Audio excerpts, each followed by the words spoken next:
Let me start by saying it's really difficult to count the number of homeless people. Yes, that's what I was basically going to ask is how do you count the number of homeless people? Well, by definition, usually when you do surveys in the country, like for example the census, you get a survey in the mail at your address, or you get a telephone call. For homeless people, you actually have to go out and go to known spaces where they might congregate, also go to shelters, soup kitchens, and physically count who's there and who's homeless.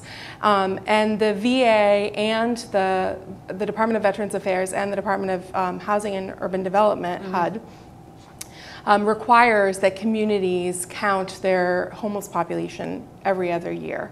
So communities will go out, they usually pick one night at the end of January.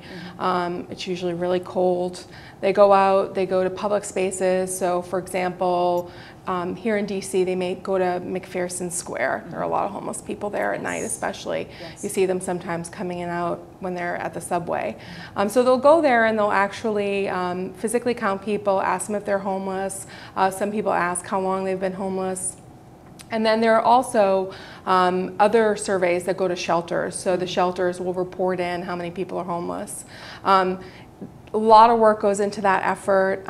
It's still really difficult to get a really concrete number. So when we think about the homelessness numbers and the counts, we usually think of them as estimates. So they're not precision instruments, but they do give us a feel for how many people are homeless in the country.